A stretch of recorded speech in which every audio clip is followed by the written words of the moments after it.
আসসালামু আলাইকুম। সালাম, কেমন আছেন? ভাইজান, আপনি অনুমতি দিলে আপনার সঙ্গে একটু কথা বলতাম। বলেন।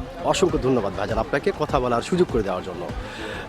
তো ভাইজান, সর্বপ্রথমে জানতে চাচ্ছি আপনি কেমন আছেন? আলহামদুলিল্লাহ।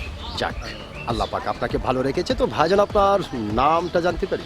জি অবশ্যই, আমার নাম মোহাম্মদ রুবেল ইসলাম, আমার বাসা বগুড়া সদর। রুবেল ইসলাম, সুন্দর একটি নাম আপনার। তবে ভাইজান, আপনার নাম শুনে এবং মোটামুটি আপনাকে সামনাসামনি দেখে যেটা বোঝা যাচ্ছে, আপনার সাংঘাতিক একটি সাহসী মানুষ। আলহামদুলিল্লাহ, মোটামুটি আছি।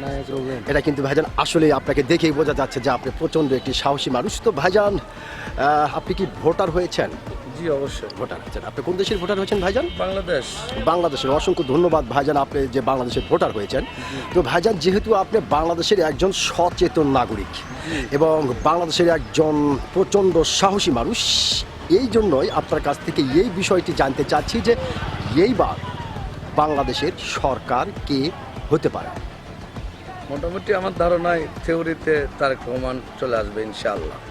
আল্লাহ যদি বেঁচে রাখে, সুস্থ রাখে, তারেক রহমান চলে আসবে, আমাদের আশাবাদী আর কি। আশাবাদী।